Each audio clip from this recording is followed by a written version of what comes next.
Hello എല്ലാവർക്കും നമസ്കാരം. പുതിയൊരു വീഡിയോയിലോട്ട് സ്വാഗതം. ഇന്ന് ഞാൻ വന്നേക്കുന്നത് നല്ല പഞ്ഞി പോലത്തെ ഒരു ഗോതമ്പ് അപ്പത്തിൻ്റെ റെസിപ്പി ആയിട്ടാണ്. നമ്മൾ ഡെയിലി കഴിക്കുന്ന ഇഡലിയും ദോശയൊക്കെ മടുത്തെങ്കിൽ നിങ്ങളിതൊന്ന് ട്രൈ ചെയ്ത് നോക്കണേ. വളരെ ടേസ്റ്റി ആയിട്ടുള്ള റെസിപ്പിയാണ്. എന്നാൽ ഉണ്ടാക്കാനാണെങ്കിൽ വളരെയധികം ഈസി ആയിട്ടുള്ളതുമാണ്. അപ്പോൾ എങ്ങനെ ഉണ്ടാക്കുന്നത് നമുക്കൊന്ന് കണ്ടു നോക്കാം. നമ്മുടെ ഗോതമ്പപ്പം ഉണ്ടാക്കാൻ വേണ്ടിയിട്ട് ഞാനൊരു പാത്രത്തിലോട്ട് 2 കപ്പ് ഗോതമ്പ് പൊടി ചേർത്ത് കൊടുക്കുന്നുണ്ട്.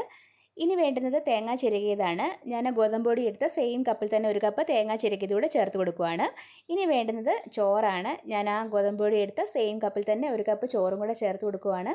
ഏത് ചോറ് വേണമെങ്കിലും നമുക്ക് ചേർത്ത് കൊടുക്കാവുന്നതാണ്. വെള്ളരിയോ കുത്തരിയോ ഏത് വേണമെങ്കിലും ചേർത്ത് കൊടുക്കാവുന്നതാണ്. ഇനി നമുക്കിതെല്ലാം കൂടെ നന്നായിട്ടൊന്ന് മിക്സ് ചെയ്തെടുക്കാം. അപ്പോൾ ഞാൻ എല്ലാം കൂടെ നന്നായിട്ട് മിക്സ് ചെയ്തെടുത്തിട്ടുണ്ട്. ഇനി നമുക്കിത് വെള്ളം ഒഴിച്ചിട്ടൊന്ന് കുഴച്ചെടുക്കണം. ആദ്യം ഞാൻ 1 കപ്പ് വെള്ളമാണ് ചേർത്ത് കൊടുക്കുന്നത്. 1 കപ്പ് വെള്ളം ചേർത്ത് നമുക്ക് നന്നായിട്ടൊന്ന് കുഴച്ചെടുത്ത് നോക്കാം. അപ്പം നന്നായിട്ടൊന്ന് മുറുകിയ ഒരു ബാറ്ററാണ് നമുക്ക് കിട്ടുന്നത്. അപ്പോൾ ഞാൻ 1 കപ്പ് വെള്ളം കൂടെ ചേർത്ത് കൊടുക്കുകയാണ്. എന്നിട്ട് 1 കപ്പ് വെള്ളം കൂടെ ചേർത്ത് കൊടുത്തിട്ട് നമുക്ക് ഇപ്പം ഞാൻ ടോട്ടൽ 2 കപ്പ് വെള്ളം ചേർത്തിട്ടുണ്ട്. എന്നിട്ട് നമുക്ക് ഒന്നുകൂടി നന്നായിട്ടൊന്ന് ഇളക്കിയെടുക്കാം. ഇപ്പോൾ ഇളക്കിയെടുത്തപ്പോഴും നന്നായിട്ടൊന്ന് മിക്സായി കിട്ടിയിട്ടില്ല. എല്ലാം കൂടെ നന്നായിട്ടൊന്ന് മിക്സായി കിട്ടാൻ വേണ്ടിയിട്ടാണ് വെള്ളം ചേർത്ത് കൊടുത്തിട്ടുള്ളത്. അപ്പോൾ ഞാൻ ഒരു 1/2 കപ്പ് വെള്ളം കൂടെ ഇപ്പം ചേർത്തിട്ടുണ്ട്. എന്നിട്ട് നന്നായിട്ട് ഒന്നുകൂടി ഒന്ന് ഇളക്കി കൊടുക്കാം. ഇപ്പോഴും ഒരു കട്ടിയായിട്ടുള്ള ബാറ്ററാണ് കിട്ടിയേക്കുന്നത്. അപ്പോൾ ഞാൻ ബാക്കി ഇരുന്ന ഒരു 1/2 കപ്പ് വെള്ളം കൂടെ ചേർത്തിട്ടുണ്ട്. ഇപ്പം ടോട്ടൽ 3 കപ്പ് വെള്ളം ഞാൻ ചേർത്ത് കൊടുത്തിട്ടുണ്ട്. 3 കപ്പ് വെള്ളം ചേർത്തിട്ട് നന്നായിട്ടൊന്ന് മിക്സ് ചെയ്തെടുക്കുകയാണ്. ഇപ്പം നന്നായിട്ട് കറക്റ്റായിട്ട് അപ്പത്തിൻ്റെയൊക്കെ പരുവത്തിലുള്ള ഒരു ബാറ്ററിൻ്റെയൊക്കെ ഒരു കൺസിസ്റ്റൻസി ആയിട്ട് കിട്ടിയിട്ടുണ്ട്. ഇത്രയും മതിയാകും വെള്ളം ചേർത്തത്. ഇനി നമുക്ക് മിക്സിയുടെ ജാറിലോട്ട് ഇട്ടിട്ട് ഇതൊന്ന് നന്നായിട്ട് ഫൈനായിട്ടൊന്ന് അരച്ചെടുക്കണം. നമ്മളിത് വെള്ളം ചേർത്ത് മിക്സ് ചെയ്യാതെ ഡയറക്റ്റായിട്ട് നമ്മളിത് മിക്സിയുടെ ജാറിലോട്ട് ഇട്ട് കൊടുക്കുകയാണെങ്കിൽ ഇത് നന്നായിട്ട് അരഞ്ഞ് കിട്ടത്തില്ല. അവിടെ എവിടെയൊക്കെ മിക്സിയുടെ ജാറിലൊക്കെ പറ്റി പിടിച്ചിരിക്കാൻ ചാൻസ് ഉണ്ട്. അപ്പോൾ നമ്മൾ അത് ഒഴിവാക്കാൻ വേണ്ടിയിട്ടാണ് നന്നായിട്ട് ആദ്യം വെള്ളം ഒഴിച്ചൊന്ന് മിക്സ് ചെയ്തിട്ട് നമ്മൾ നന്നായിട്ട് അരച്ചെടുക്കുന്നത്.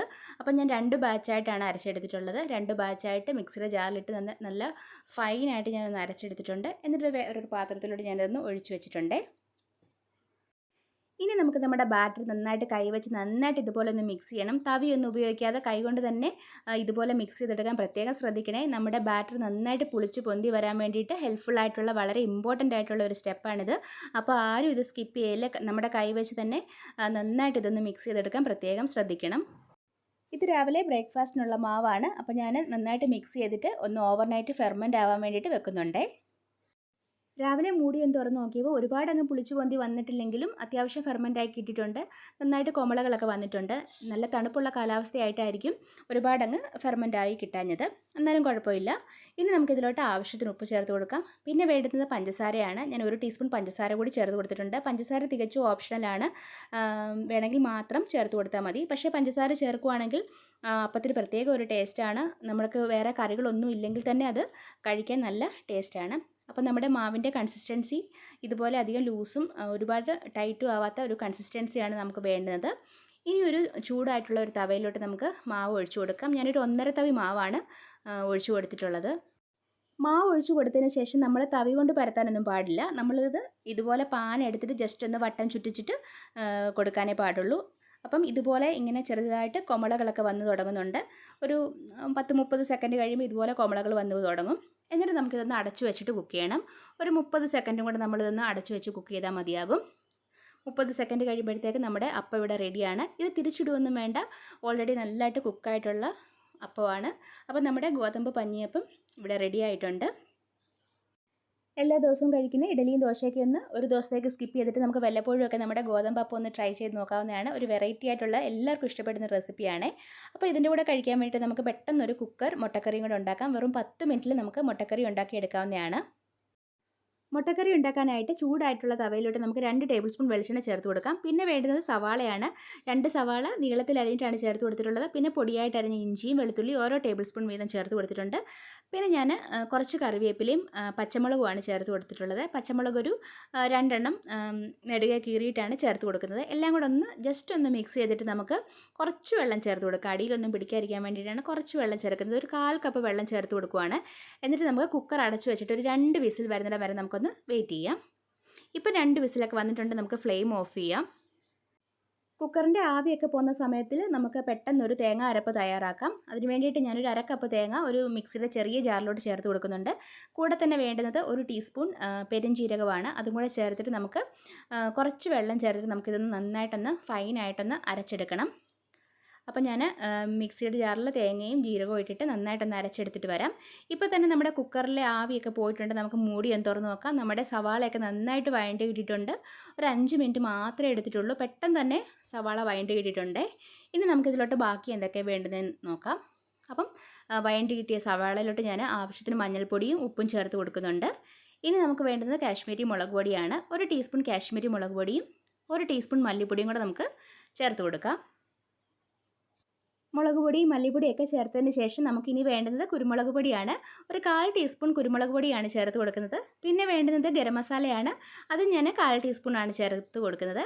അപ്പോൾ നമ്മുടെ പൊടി ഐറ്റംസ് എല്ലാം ചേർത്തതിന് ശേഷം നമുക്ക് നന്നായിട്ടൊന്ന് മിക്സ് ചെയ്തെടുക്കാം. ഒരു 1-2 മിനിറ്റ് ഒന്ന് വഴറ്റിയെടുത്താൽ മതിയാകും. അപ്പോൾ ഞാൻ എല്ലാം കൂടെ നന്നായിട്ടൊന്ന് മിക്സ് ചെയ്തെടുത്തിട്ടുണ്ട്. മസാലയൊക്കെ നന്നായിട്ട് വെന്ത് കിട്ടിയിട്ടുണ്ട്. ഇനി നമുക്കിതിലോട്ട് ചേർത്ത് കൊടുക്കേണ്ടത് തക്കാളിയാണ്. ഒരു വലിയ തക്കാളിയുടെ പകുതി എടുത്തിട്ട് ചെറുതായിട്ട് അരിഞ്ഞിട്ടാണ് ചേർത്ത് കൊടുക്കുന്നത്. അപ്പോൾ തക്കാളിയും കൂടെ ചേർത്തിട്ട് ഒരു 1 മിനിറ്റ് ഒന്ന് വഴറ്റിയെടുത്തതിന് ശേഷം നമ്മൾ നേരത്തെ അരച്ചു വെച്ച തേങ്ങ പെരുംജീരക മിക്സ് കൂടെ ഇതിലോട്ട് ചേർത്ത് കൊടുക്കാം. എന്നിട്ട് നമുക്ക് നന്നായിട്ട് ഒന്നുകൂടെ ഒന്ന് വഴറ്റിയെടുക്കാം. തേങ്ങയൊക്കെ ഒന്ന് വെന്ത് കിട്ടത്തക്ക വിധം നമുക്ക് നന്നായിട്ട് ഒരു 1-2 മിനിറ്റ് ഒന്ന് വഴറ്റിയെടുത്താൽ മതിയാകും. അപ്പോൾ ഇതെല്ലാം കൂടെ നന്നായിട്ടൊന്ന് വെന്ത് കഴിഞ്ഞിട്ട് നമ്മൾ ആ തേങ്ങ അരച്ച മിക്സിയുടെ ജാറിലോട്ട് കുറച്ച് വെള്ളം ഒഴിച്ചിട്ട് ആ വെള്ളം കൂടി ഇതിലോട്ടൊന്ന് ചേർത്ത് കൊടുക്കുവാണേ. എന്നിട്ട് നമുക്ക് ഒന്നുകൂടെ നന്നായിട്ടൊന്ന് ഇളക്കി കൊടുക്കാം. എല്ലാം കൂടെ നന്നായിട്ടൊന്ന് മിക്സ് ആകത്തക്ക വണ്ണം നമുക്ക് നന്നായിട്ടൊന്ന് ഇളക്കി കൊടുക്കാം. മുട്ടക്കറിയുടെ ചാറൊക്കെ ഇതുപോലെ ജസ്റ്റ് ഒന്ന് തിളച്ച് വരുന്ന സമയത്ത് നമുക്ക് മുട്ട ചേർത്ത് കൊടുക്കാം. മുട്ടയും കൂടെ ചേർത്ത് കൊടുത്തിട്ട് ഒരുപാട് അങ്ങ് തിളയ്ക്കുന്നതിന് മുമ്പ് നമുക്ക് മുട്ടയും കൂടെ ചേർത്ത് കൊടുക്കാം. മുട്ടയിലൊക്കെ ഞാൻ ചെറുതായിട്ടൊന്ന് വരഞ്ഞിട്ടുണ്ട്. ആ മസാലയൊക്കെ മുട്ടയുടെ ഉള്ളിലോട്ടൊന്ന് ചെല്ലാൻ വേണ്ടിയിട്ടാണ് ജസ്റ്റ് ഒന്ന് വരഞ്ഞു കൊടുത്തിട്ടുള്ളത്. അപ്പം മുട്ടയും കൂടെ ഇട്ടിട്ട് നമുക്ക് നന്നായിട്ടൊന്ന് തിളപ്പിച്ചെടുക്കാം. ഒരു 2-3 മിനിറ്റ് ഒന്ന് തിളപ്പിച്ചെടുത്താൽ മതിയാകും. ഞാനിപ്പോൾ ഉപ്പ് നോക്കിയപ്പോൾ കുറച്ച് കുറവായിരുന്നു. അതുകൊണ്ട് ഞാൻ കുറച്ച് ഉപ്പ് കൂടി ചേർത്ത് കൊടുക്കുന്നുണ്ട്. അപ്പം നമ്മുടെ മുട്ടക്കറി ഏകദേശം ഇവിടെ റെഡിയാണ്. എന്നാൽ കുറച്ചുകൂടി ഒന്ന് ടേസ്റ്റ് ആക്കാൻ വേണ്ടിയിട്ട് നമുക്ക് ജസ്റ്റ് ഒരു കുറച്ച് ചെറിയ ഉള്ളിയും കറിവേപ്പിലയും കൂടെ ഒന്ന് വറുത്ത് ഇട്ട് കൊടുക്കാം. അപ്പോൾ ഞാൻ ഒരു പാനിലോട്ട് കുറച്ച് വെളിച്ചെണ്ണ ചേർത്തിട്ട് ഒരു 2-3 ചെറിയ ഉള്ളിയും കുറച്ച് കറിവേപ്പിലയും കൂടെ ഒന്ന് വഴറ്റിയെടുക്കുന്നുണ്ട്. ചെറിയ ഉള്ളിയൊക്കെ നന്നായിട്ട് കളറ് ചേഞ്ചായിട്ട് ഇതുപോലെ വരുന്ന വിധം നമുക്ക് നന്നായിട്ടൊന്ന് വറുത്തെടുക്കാം. അതിനുശേഷം നമ്മുടെ മുട്ടക്കറിയിലോട്ട് അത് ചേർത്ത് കൊടുക്കാം. അപ്പം നമ്മുടെ കുക്കർ മുട്ടക്കറി ഇവിടെ റെഡിയാണ്. നമ്മുടെ അപ്പത്തിൻ്റെ കൂടെ വളരെ ടേസ്റ്റി ആയിട്ടുള്ളൊരു മുട്ടക്കറിയാണ്. എല്ലാവരും ഇതൊന്ന് ട്രൈ ചെയ്ത് നോക്കണം. അസാധ്യ ടേസ്റ്റിലുള്ള വളരെ പെട്ടെന്ന് ഉണ്ടാക്കിയെടുക്കാൻ പറ്റുന്ന നല്ലൊരു മുട്ടക്കറിയുടെ റെസിപ്പിയാണിത്. അപ്പോൾ നമ്മുടെ ഗോതമ്പ് അപ്പത്തിൻ്റെയും കുക്കർ മുട്ടക്കറിയുടെ റെസിപ്പി നിങ്ങൾക്ക് എല്ലാവർക്കും ഇഷ്ടപ്പെട്ടെന്ന് കരുതുന്നു. എല്ലാവരും ഇതൊന്ന് ട്രൈ ചെയ്ത് നോക്കണേ. വളരെ ഈസി ആയിട്ടുള്ള റെസിപ്പിയാണ്. പക്ഷേ ടേസ്റ്റിന് ഒരു കോംപ്രമൈസും ഇല്ല. അപ്പോൾ നിങ്ങളുടെ ഫീഡ്ബാക്ക് ഒക്കെ അറിയിക്കാൻ മറക്കരുത്. നമുക്ക് പുതിയൊരു വീഡിയോ ആയിട്ട് വീണ്ടും കാണാം.